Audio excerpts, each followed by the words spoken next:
Welcome to the Coffee House, where in the next hour, the climate and the climate in Annapolis. Mike Tidwell touts legislation to cut auto and power plant emissions. Howard Cohen remembers his late Rolling Stone magazine colleague, Hunter S. Thompson. Hunter Thompson wrote an obituary of the 60s. It was printed in 1971, while the rest of America was still caught up thinking sex, dope, and rock and roll would dominate forever. It was a translucent essay on self-importance, on one generation's delusion of always being in the know and in the right. Novelist Susan Coll returns to chat about her send-up of suburbia, Rockville Pike, plus a labor organizing strategy that shows a growth curve. Karen Nussbaum talks about working America. Also, how to build a racially integrated church. Michael Pauls has some thoughts. Nick Annis sings It's All Background Scenery, and poet Rose Solari has an elegy for her 20s.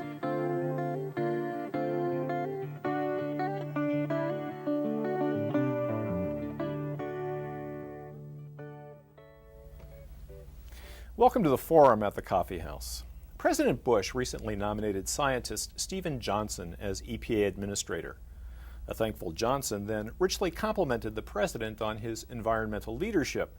That leadership includes the controversial Clear Skies Initiative, a market-oriented measure that the president projects would result by 2020 in a 70% reduction in 3 pollutants from power plants: nitrogen oxide and sulfur dioxide, which cause smog and acid rain, and mercury, which is an extremely toxic substance. But the president's bill is unlikely to make it out of committee despite a GOP-controlled Congress. The New York Times says Clear Skies would offer considerably more relief to the industries that pollute the air than to the citizens who breathe it. Climate activists like Mike Tidwell of the Chesapeake Climate Action Network are especially critical of Clear Skies' 3-pollutant approach. They're pressing to reduce a 4th pollutant, carbon dioxide, which scientists say is the leading cause of global warming. And they've taken their case to Annapolis. Mike, welcome back to the Coffee House. Thanks for having me. So what is this effort to enact a law about 4 pollutants? Well, power plants are the source of so many of our ills in Maryland. We have extraordinarily bad air quality in Maryland. We have the 5th worst smog in the nation. We have 20,000 asthma attacks a year that are caused by smog and soot, 900 avoidable deaths each year directly related to these power plants. Basically, almost 60% of our electricity in Maryland comes from burning coal, burning pulverized coal, much of it from West Virginia. You know, we used to take the coal out of the mountains. Now we just take the mountains off the coal through mountaintop removal. So before we even burn it, we have horrific impacts to human communities and to the natural landscape. Then we burn it, then we get the acid rain, the mercury poisoning, the nitrogen flows into the bay, the global warming, the code red smog days. Extremely dangerous fuel. All we're trying to do is take the dirtiest 7 power plants, the dirtiest and oldest 7 power plants in Maryland, and say, let's clean them up. Let's reduce the mercury, the nitrogen oxide that's causing smog, the sulfur dioxide that's causing acid rain and soot, and carbon dioxide. Let's reduce all 4 in a comprehensive way, like 2 states have already done, and like several states are doing in different ways all around us. It's a reasonable bill, and I think Marylanders want it in overwhelming numbers. Well, industry says that if we do this, and it can be done, but if we do this, it's going to cost a lot of money, and somebody's going to have to pay for it. And if we pay for it, we're going to pass it along to the customers, or we're going to have to pass it, or we're going to have to reduce our employment levels. How do you respond to that? Well, you know, mountaintop removal is very expensive to the children who have to sleep with their clothes on at night when it rains because of the flooding. Asthma is very expensive to the parent who can't go to work because their kid's having chronic asthma.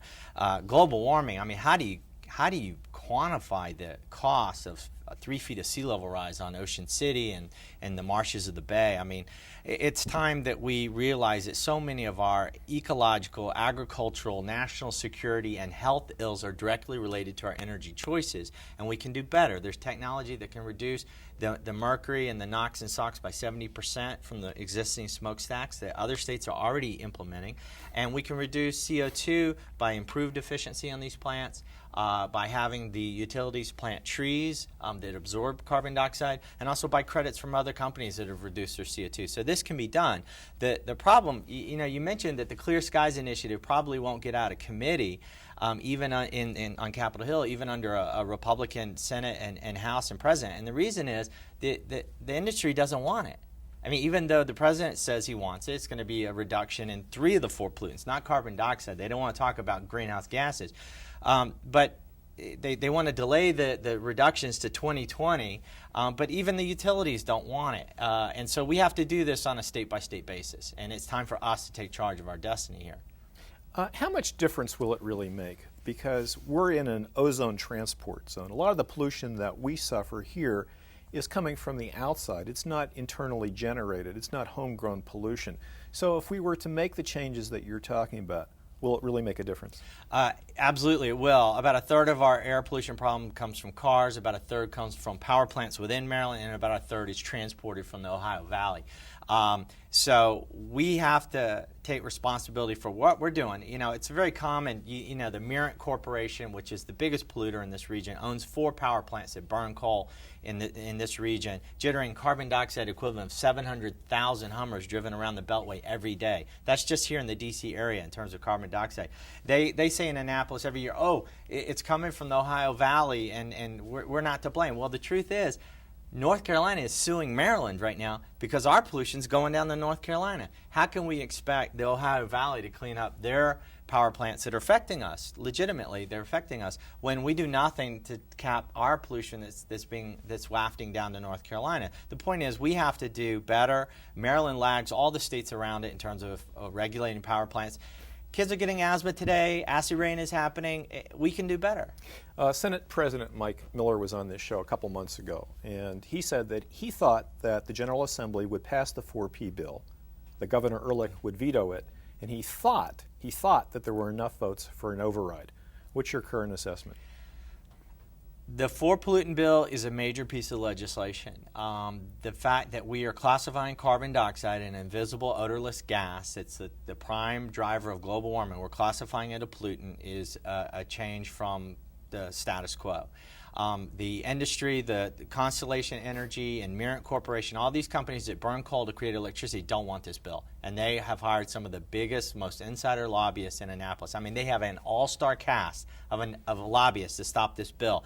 It's going to be a tough fight. There's some pressure to drop carbon dioxide. Let's pass a 3P bill. Let's pass a 2-pollutant bill. And I don't know what's going to happen, but I do know we need to get moving on it. I think the Clean Cars bill has more legs, actually. Well, let's talk about that. That's a bill that you're also supporting, which would lower the emission standards, would require lower emissions of pollutants from vehicles. Explain. That's true. California is the only state allowed to set its own car emission standards. That's because they started doing it before the federal government. They started doing it in the 60s. The federal government started in the early 70s.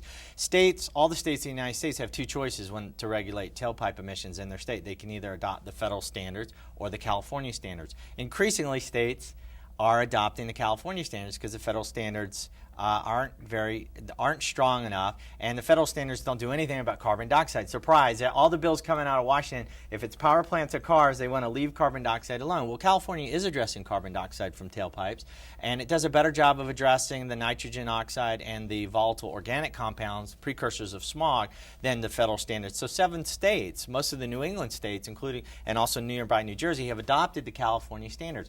We just want Maryland to adopt it too. 26% of the U.S. auto market is already under these California standards. We want to increase that by having Maryland join, and that would actually mean more hybrid cars. It would mean that about 5% of all cars sold in Maryland would be hybrids, and about 30% would be cleaner conventional cars. We like this bill's chances, but there's a big problem, and that's Senator Jenny Forehand from Rockville is a key vote in the Senate committee that's hearing this bill, and we're not sure where she's going to go on that. She's hearing a lot from the auto dealers who are saying this is going to put them out of business, this is going to wreck the economy, and of course the auto industry was against airbags, was against mandatory seat belts. They've had it wrong so many times. You recently had a hybrid car rally in Annapolis. And I was looking at some of the tape of that rally, and I saw Priuses, and I saw some Corollas that are hybrids. I didn't see any American hybrids. What's the story with Detroit on this? Those of us who are old enough to remember the first energy crisis back in the 70s remember that it seemed like toward the end of the 70s and early 80s, suddenly there were all these Japanese cars around that were smaller, that were durable, that saved you a lot at the pump. And Detroit, it took Detroit so long to realize that by the time they looked up, they had lost so much market share to the Japanese because the Japanese were looking forward. Same thing's happening again. The auto industry worldwide is moving toward hybrid technology. Detroit is still stuck on conventional dinosaur engine SUVs. You know, the SUVs are like their heroin. They can't get off of it. And meanwhile, the Japanese, again, are going to clean their clocks. They're taking over market share. And so all the cars... Well, I'm hearing about hybrid SUVs. Is that something that's going to... Well, it's window dressing. Ford's has come out with a Ford Escape hybrid. But you know what? They leased the technology from the Japanese. That's how bad it's already gotten. And they're only building 20,000 of them this year. They're not that serious about it. But this bill, the California Standards Bill, would help accelerate points the market in the right direction. If Detroit doesn't get it, we get it. And polls show in Maryland that, overwhelming percentage of Marylanders are willing to pay a little bit extra for a car that pollutes less and will save them money over time at the gas pump. We've got to tell Detroit. Detroit learns everything the hard way. And that's what this bill is all about. It's states taking it state by state, making the market change because nothing's coming out of the federal government either. So tell me what you think the prospects are for this bill. I think the prospects for the Clean Cars bill are good. I think that the Speaker of the House, Mike Bush, wants to move two environmental bills this year. One is the program open space bill to keep the governor from selling off our precious state lands. And the other, I think, is either going to be the Cars bill or the Ford pollutant bill. And I think the Cars bill has more legs. And I think that's the bill that we're going to see become law if Jenny Forehand casts the right vote. Well, everybody in Rockville, you've heard what you're supposed to do. Yeah. Many thanks to climate activist Mike Tidwell for joining us. As the clock ticks down on the 2005 session in Annapolis, we'll be watching to see if our representatives are really prepared to make those hard decisions politicians always brag about, even if it means challenging the bottom lines of big power companies in Detroit. I'm Mark Cohen, and this has been Coffee House Forum. Thanks. Falling into the abyss, which is to say, his gonzo journalism, of which he was the sole practitioner, was always outrageous, outlandish, overwrought, overdrawn, and yet zinged smartly to the mark. As Frank Mankiewicz said of Hunter's tale of the 1972 presidential campaign, it's the most accurate and least factual reporting I've ever read. Hunter imagined the core of all politicians, of all those in power, to be spoiled and rotten. Like a country preacher, he would rail with damnations, and then burst out laughing. Well, what good is a carcass, if not to pick at? This was his joke, talking one afternoon in the Rolling Stone magazine offices where he and I worked. He was talking about Richard Nixon after Watergate. Hunter's judgments on the American scene came out sounding madly hilarious because he reveled in the crazy, helped along by mescaline and whiskey and all manner of other torpedo drugs, uppers, hypers, laughers.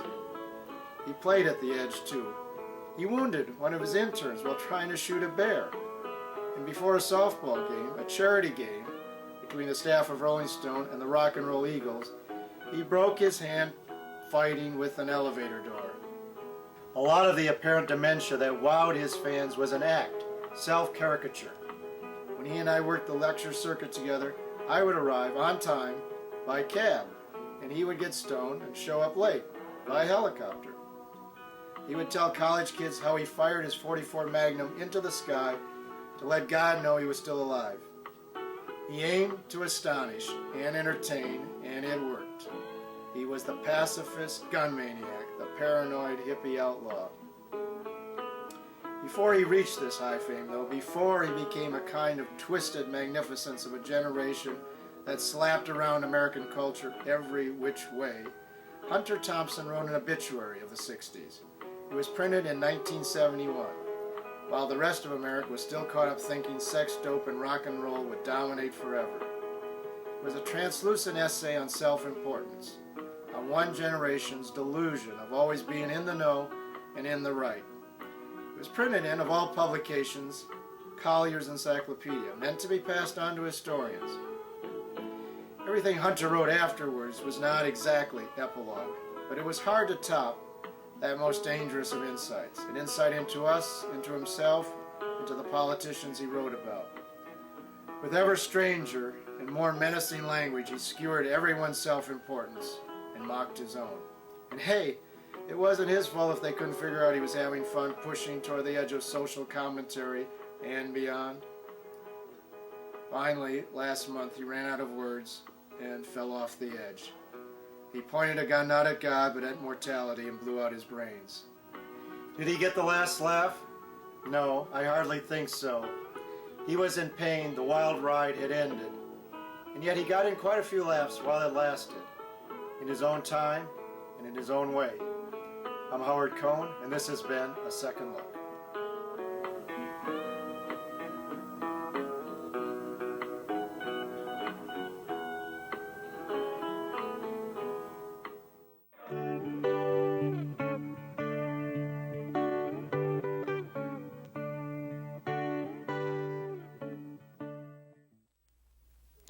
Welcome to Writer's Block at the Coffee House.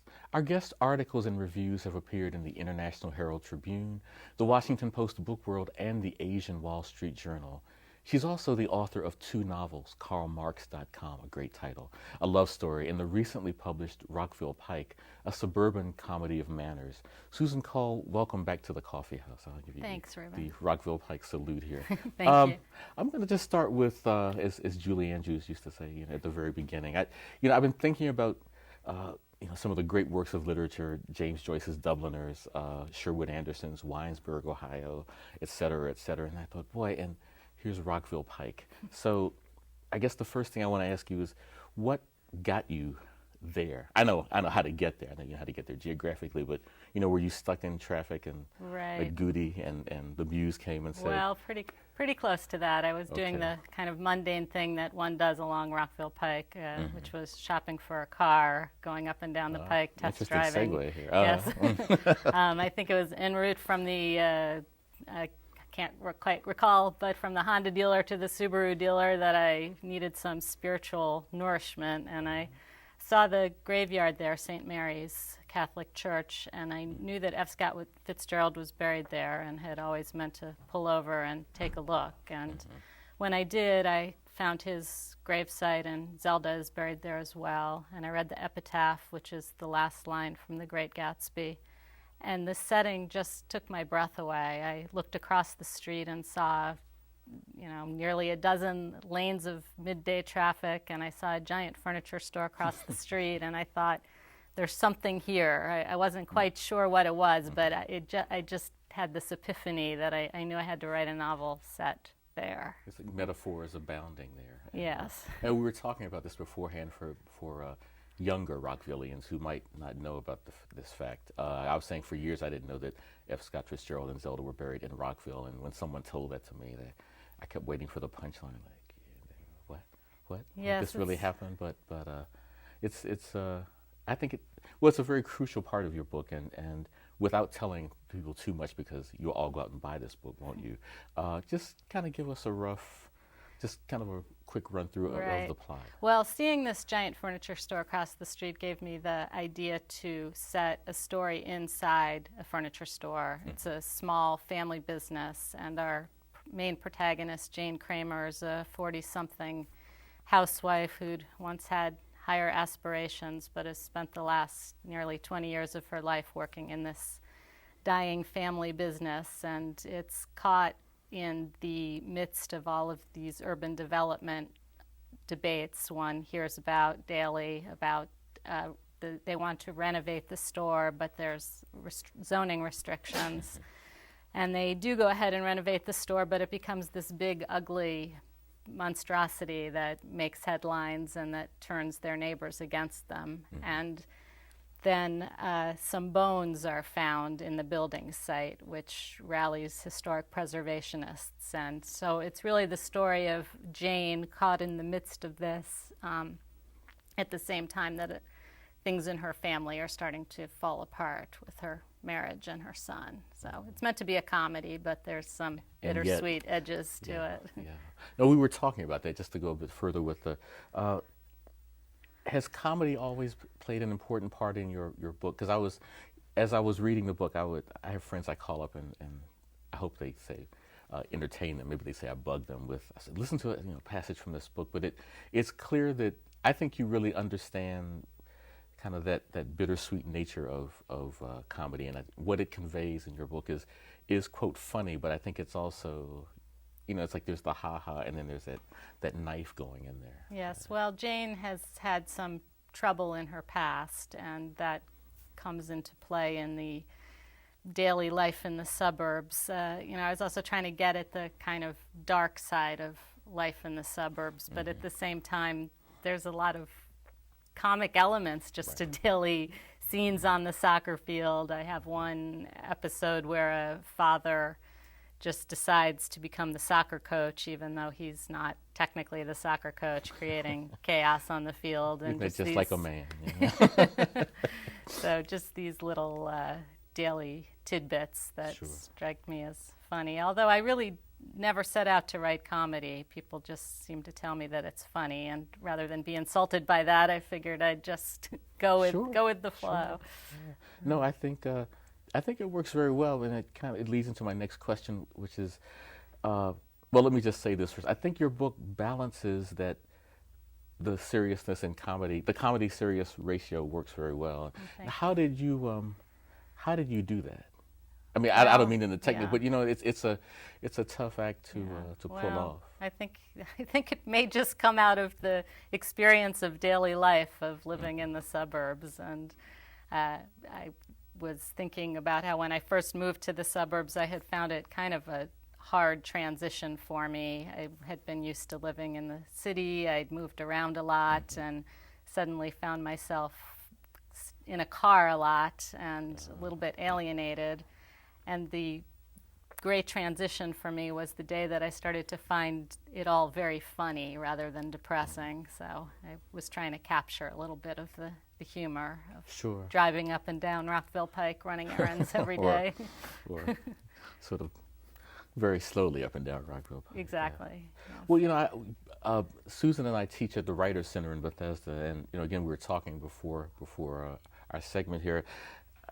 I've found that when students have looked at things I've published, they will inevitably ask whether this is, quote, well, A, if it, quote, really happened, and B, if it, or 1A, if it, quote, really happened to you. Have you gotten that sort of, those sorts of questions from students or just people who bought the book as well? I anticipate them in the next semester, because this book came out in between the classes I've taught. But of course, there's always an assumption that bits of it are autobiographical, and I can't deny the experience of being a middle-aged woman in the suburbs driving kids to sports events. Certainly that experience comes from real life. I was driving a lacrosse carpool before coming here, so that is part of my life. Sure, yeah. No, I've often just tell them, well, it's the experience is I'll say it's a gallon of gas in the tank, to make a metaphor, but it's not necessarily the whole thing. And I just wonder, because it's just one of those things that you come across. And I mean, have you been around the area doing book readings and those sorts of doing readings? Yes, I've done quite a bit locally. It's I've been pretty happy to have been embraced rather than run out of town. I wasn't completely sure how people would react to this, but so far nobody's thrown eggs, and most people seem to relate to the experiences in the book. So I was going to ask you if you were going to become the new Grace Metalius, which is, I know for some of you, a midlife reference. Grace Metalius wrote Peyton Place, which could be yet another midlife reference. Since I work at the Smithsonian, you can call me and say, what are you talking about, Reuben? But as you probably know, Grace Metalius really raised kind of a stink when she wrote about this life in a small town. But it sounds like you've kind of answered my question. You haven't gotten any, oh, that's that woman down the street looking at us. Well, I'm not sure. Nobody said anything directly, but I don't know what the neighbors are actually saying, so we'll see. Well, but see, that's half the fun of getting the word out there, don't you think? Right. Well, I find this a very rich place in terms of the community and the history of Rockville too. Sure. There was, once I started to read about the history of Rockville and Rockville Pike, there was so much here. The road was a Seneca Indian Trail and has been around for a couple hundred years. Yeah, and I think, I mean, another strength of your book is that ability, it really makes us kind of pay attention. I mean, whether it's something kind of tragicomic occurring or just to think, it really made me think more about the environment because you think about, I mean, if you're literally thinking about Rockville Pike and the fact that maybe you're passing this or that, and it, on a daily basis, maybe it just kind of goes past you, but your, attention to detail, I think is another plus. And have you written poetry before? This is not a subconscious plug for my genre, but no, I'd like to. I was just joking about this. I have one poem I've been trying to write for about 12 years. So maybe this I'll is hand it. it over to you. Maybe Rockville Pike is it. You can fix it for me. No, I asked though because of that. Well, the balance and the ability to do a lot with a little. Because I think you really take what could have been kind of a convoluted script or thesis and kind of simplify it and yet honor the humor and the complexity. So at least we poets try to do that. Well, thank you. Well, the inspiration being F. Scott Fitzgerald, I found that I was paying a lot of attention to detail and trying to weave in. Some of the comic elements are woven in from The Great Gatsby, so at least with that kind of a work in front of me, I was aiming a little bit higher in my standards. Not that I would claim to have gotten there, but no. But I think that's another place, another plus where the book is concerned to kind of weave those things in without making it kind of stuffy. So I don't know. I'm Susan Coll fan club here for doing it. Thank you. It's because you're always telling people, well, readers and writers of whatever genre, that it's to make it interesting and as Ezra Pound said, to make it new, which I think you've done. With all this confusion and craziness which exists around us and in our lives. So I congratulate you again on doing that. Well, thank you. What's next for you? Another comedy. Connecticut Avenue. No, no. I'm done with the actual geographical references, but another comedy set locally. As I was saying, I find this a very rich place in terms of drawing some comic inspiration from it. Have you started on that? I have, yeah. Fear keeps me going. I'm afraid to There's stop. There's a T-shirt. Right. Fear keeps me, or a title. Fear keeps me going. Right. Well, I think we certainly are enriched, by your marriage, if you will, of comedy and sincere observation of struggle, if I may be so somewhat dramatic. And I thank you for that. Thank you. So, and that's till next time. We'll get you back. All right. Well, thank you, Reuben. Sure, thank you. And thanks to Susan Coll, author of Rockville Pike, a suburban comedy of manners, and much more, actually. I'm Reuben Jackson, and this has been Writer's Block.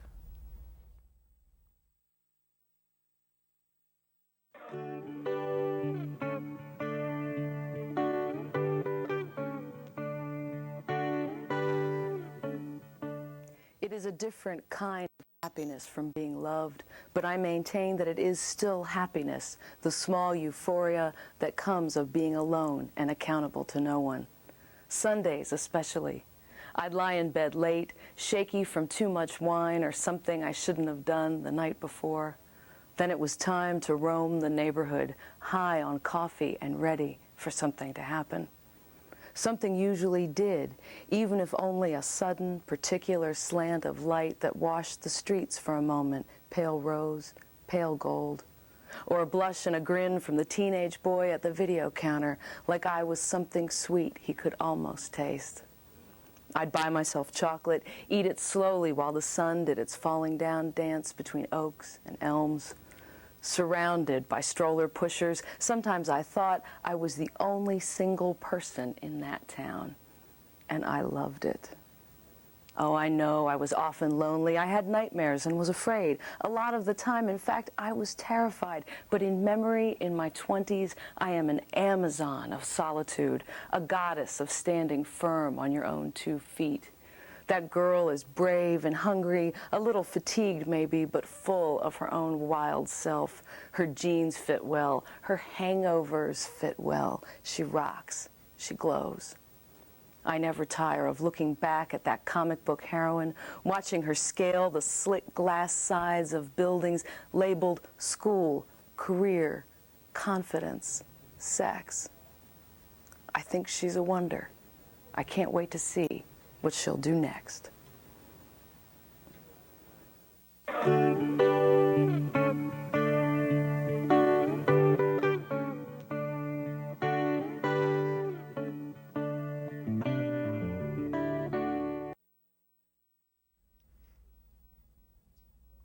Welcome to WorkLife at the Coffee House.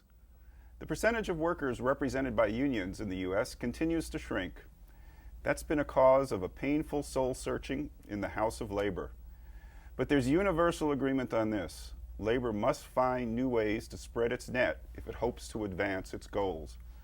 A good example of this new push is Working America, a community-based organization of non-union members. And guess what? It's on a big growth curve. Why? Well, let's ask Director Karen Nussbaum. Karen, welcome to the Coffee House. Thank you, Fred. So let me just start by asking you, what exactly is Working America?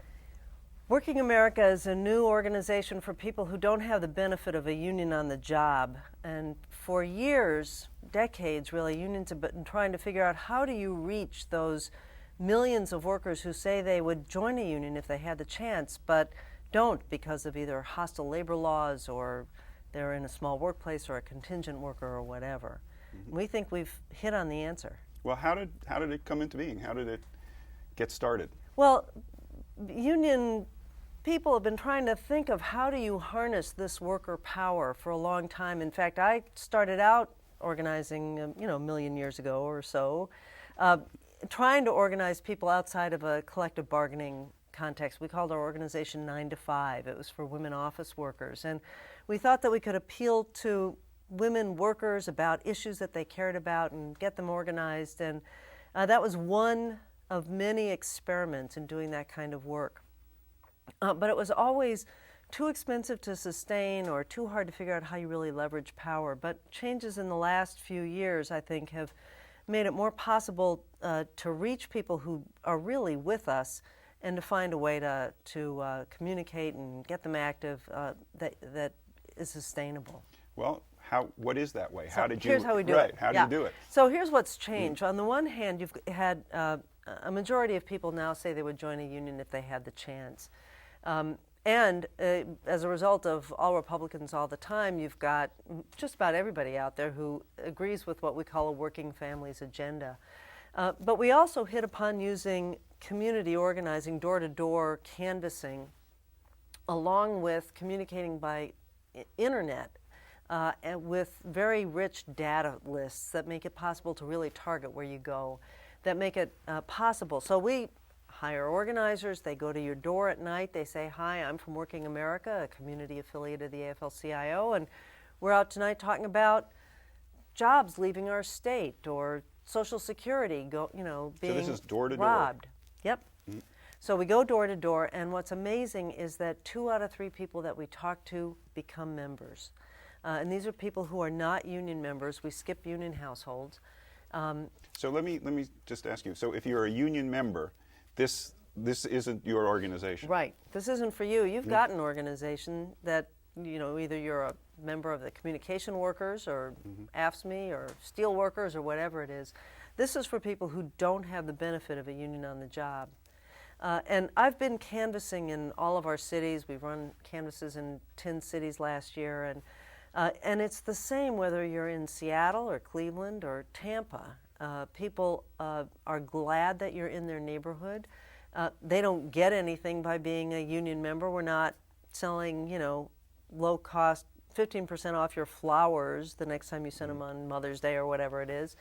What we're giving people an opportunity to do is become active on issues that they care about. So tell us about that. Once they sign up, then what happens? How does the organization engage them? Well, what do they get for being a member? So we come to your door and you say, yeah, I really do care about Social Security. And we say, well, you know, your senators are voting wrong on this. So why don't you write a letter tonight? Here's a model that you could use. Write it in your own handwriting and then tape it to your door tonight, and we'll come back and pick it up on our way out. And we've picked up 100,000 letters like that on issues that people care about. If you give us your email address, and we hope you do, then we contact you every week about something, and each one of those communications gives you a chance to fight back on some issue, whether it's a state issue or federal or about a bad corporation or whatever. It's an advocacy group, and it works on behalf of issues that the membership presumably are interested in. Yeah. And is it local issues, national issues, combination? Yes, we worked on a living wage campaign in Cleveland, Ohio, on an ergonomics initiative in Washington State, on Social Security all around the country. So it depends on what's happening locally. And it really gives people are happy that you're there helping them do something. Okay, but then what does this have to do with unions, though? I mean, how is this? Do you see this as part of helping the labor movement grow, and if so, how? Well, this is we see this as building worker power. These are people who are not harnessed in any other way. You know, we go door to door. We can build a membership that's really big in a short period of time. So last year, for example, we just in 1 year in Ohio, we recruited 360,000 members in a year. There are only 900,000 union members in the state of Ohio, so that in a year you're able to build like a third again or 40% again as much of a membership base. And that was particularly important in Ohio last year when we were trying to, it was a battleground state, and we were trying to give people information that would inform how they voted. Well, how big is Working America? We're 800,000 members. We've been operating for a year. We've had 800, a year? Yeah, 800,000 members. We can go into any state and recruit 100, 200, 400,000 members in a year, stay in touch with them, and affect how they behave, whether it's being an activist or how they vote. Is that 800,000 spread evenly across the country, or are you focusing on given areas? We have members in every state, but we really are concentrated. So our members have been concentrated in Ohio, Missouri, and Florida last year. This year we're opening offices. We've just opened offices this week in Virginia, Arlington, Virginia, and Portland, Oregon. We're in Seattle, Washington, and we're going to be going to another 3 states by the summer. We believe that we need to exercise power, to do it on a mass scale, and to do it around issues that working people care about. I call it mass, class, and in it to win. Well, is this a new kind of a union? Do you see this as a new form of unionism? You know, I see it as a new form of worker power. And we are a union, we are an affiliate of the AFL-CIO, but we are in no way a substitute for a union on the job. We don't help people with their job problems. We don't do that. We think that people need to be in unions on their job in order to exercise real economic power. But in the meantime, we can't even exercise political power the way we are. Working people are voting against their own interests because they are deprived of information that would help them make the right choices. Union members vote 70% Democratic, or for the working family candidate. Non-union members don't. Working America members do, because they get information that makes the difference. Well, I suspect that you've heard this. I mean, a so-called real union is one that is organized in a workplace around collective bargaining and negotiation in a specific workplace, and that's what a traditional union has been construed to be. That's what a union's been defined as. So I'm sure you've heard this, but aren't you detracting from building real unions? Aren't you sort of setting up something out over here that's taking energy away from building the more traditional kind of a union? No way. No way. No, this is an opportunity for us to talk to people who otherwise only hear what they hear in the newspaper about unions, which is for the most part bad news, right? We don't get in the newspaper very often or on television. And we get to reach out to people who otherwise couldn't hear from us about political issues, about elections, and we get them to have a positive experience with a union. And we polled our members. We found out that they're more likely to come from a union family or to have had a union job in the past. They're more likely to support unions, but they have no contact with unions, and now they will. So that the next time there is a union organizing drive in their community, they'll be supportive, or in their workplace, they're the people who we can help become the leaders of those kinds of efforts. Well, I know that unions themselves are trying new forms of associate membership where they try to sign up members that aren't in a direct collective bargaining relationship with a specific employer. Does this fit in with that? How does this compare with that? Oh, I think that all of these experiments are really important. I think that Working America makes sense because it's really an appropriate role for the AFL-CIO, the Labor Federation, to be reaching out broadly in a community outside of either an occupation or a workplace. I think it makes a lot of sense for unions to have associate member programs in their occupation, and the teachers has a great one, the flight attendants is about to start one. There's a lot of that going on. But this broad community base where you have the opportunity to double union membership in a state, boy, that's a lot of power. When you can turn those people into union voters and union activists, that's something this is the real deal. This is something that's hard to walk away from. Well, we only have a few more seconds, literally, but what's next for Working America? What's on your immediate agenda now? Well, we're expanding to new states. We're looking forward to trying to find ways to use Working America as a way to enhance union organizing. We want to use it to demand corporate accountability with a Walmart campaign and other kinds of issues, strike support where unions are on strike. I think it's really, the potential is unlimited. We've really just scratched the surface, and I'm real excited about it. Great. Well, it certainly sounds like there's a lot ahead. Thanks so much for joining us, Karen Nussbaum. Working America's rapid growth surely merits close attention.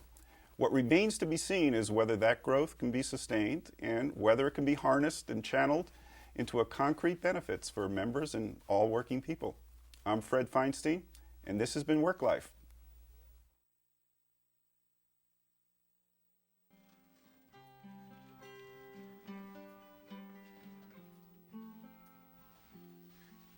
It's same 9 to 5, it's clothes that you wear, the car that you drive, and the cut of your hair. It's paying your bills, it's dollars, it's cents, it's that house on the hill with a white picket fence, and it's all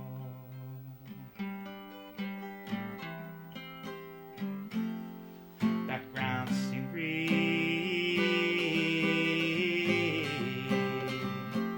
It is all background scenery.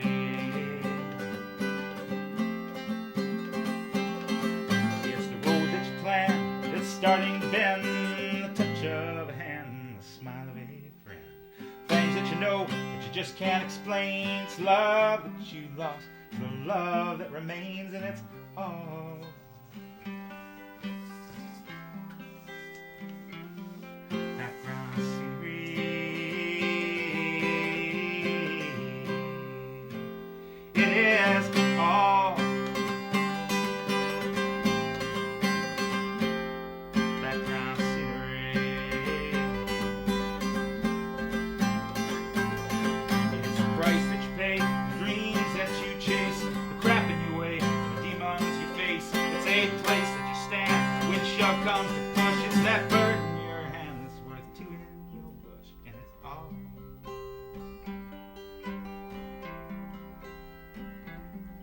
background scenery.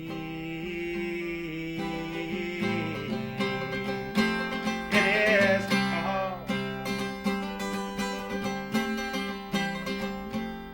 background scenery.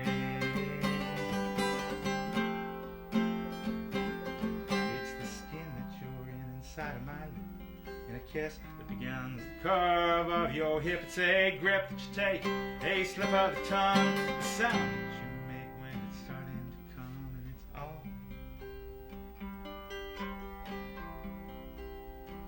yes, it is all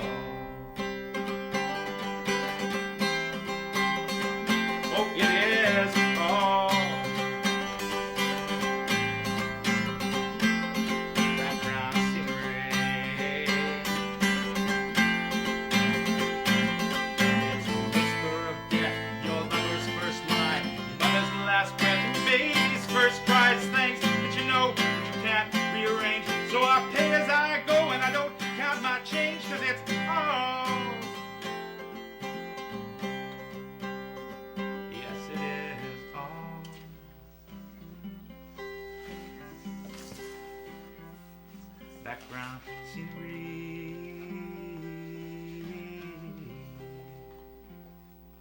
That's all.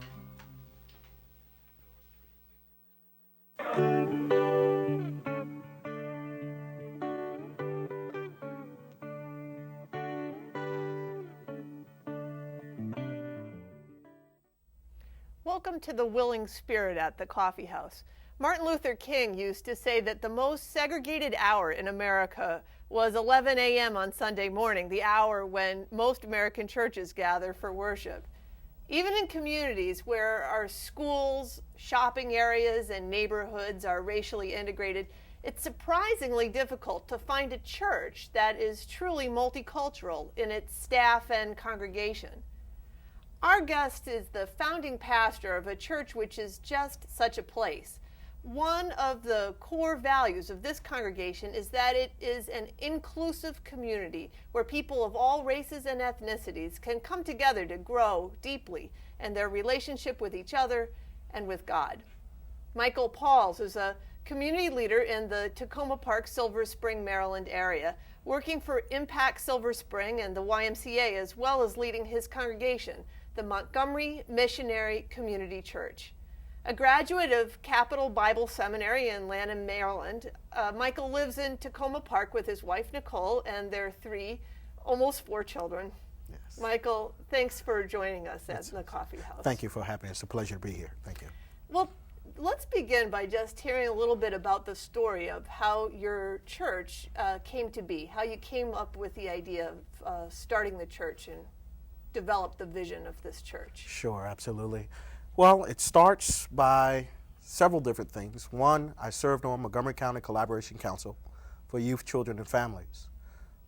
And then while I was serving on that council, really I felt like the Lord really calling me and pushing me, giving me a mission to start this ministry where it would be a multicultural ministry. And our slogan is a multicultural ministry where the dream still lives. Well, it started out of the heart's passion that I have because I am a longtime resident of Takoma Park, and I have relationships with many different people of all different cultures and races and ethnicity. I was benefited by the fact that I was able to go to friend's house with the door being left open, being able to come home and say, Mom and Dad or whoever was at home, I'm home, and put my feet up, and nobody at the house looked like me. So that is something that I really wanted to experience in a church and wanted to experience in the church that God has led me to start. But why a church? It sounds like you grew up in a neighborhood where you had friendships and relationships with people of all sorts of different races and cultures, and you've been on community boards and involved with community organizations. Why a church? Well, I've always wanted to be a servant of the community. At one time, I was studying at Howard University as a political science major and an African American studies major. But I was called to Desert Storm in 1990 while I was studying at Howard, and that really changed my life. And I found God during that time. And when I withdrew from Howard and came back and returned home from Desert Storm, I went immediately to Bible college. And since that time, I've been following after the Lord and thought that it would be a good place to make a difference through a church, through relationships, through people of different cultures and ethnicities, where we could grow deeper and not just a surface or superficial relationship, but really a deep, intimate relationship with one another in our faith. So tell me about what kinds of experiences people can have in a multiracial church that they wouldn't be able to have in another place. What would be so unique or special about that kind of a church? Well, that kind of a church would allow you to have not only different worship experiences, but also would allow you to have an opportunity to get to learn to stand in cultures. We try to allow our cultures that are represented and the races that are represented in our ministry, when opportunities permit themselves, for their culture to be taught or to be manifest through our worship, which maybe not be unique. I think there are other churches out there that are doing it, but we just have a different type of vision where our church is hopefully trying to have what we understand to be God's grace live throughout our ministry, and that is our values of our ministry, His grace. Mm-hmm. And you think that being in having a community where culture really is something that's out front and center in the worship style of a congregation and so on, that helps people to experience that grace? I do believe that, and I also believe that when you have those different cultures together in a worship experience, and you have an opportunity where those families can spend time, not only just on church on Sunday, but be in each other's homes, have each other's children play with each other, interact with each other. It leads for a different environment and community. As you said, our schools are very integrated and we have a lot of diversity in our schools. But I don't think all the time our kids, when we go home, necessarily see the same diversity in our households. Well, you make a very persuasive case for why we all should be worshiping in churches of this sort. So what do you think the barriers are? Why aren't more of our churches, why aren't more of our religious communities reflective of the sort of the multicultural neighborhoods in which so many of us live in? We get, I think, sometimes stuck in our traditions, in our own comfort zone. We get stuck into a place where we like, and I think most people like to be around people who look like them, who maybe go places they go, have the same interests. But I think it, just like our schools, I think some law school in Michigan felt like it adds to our environment and our experience when we bring each other together and experience each other's cultures and differences. So I believe that there are some great opportunities, and I think most people, if they're willing to step out of that comfort zone and be willing to sort of test the waters, I think it'll be a great experience for a lot of people. Is it just comfort, though? I wonder if sometimes churches are also places where we sort of regroup in some ways from some of the stress of being in cultures and places and workplaces, schools, environments where there is so much difference. It seems like sometimes churches are almost places where we retreat and sort of reconvene.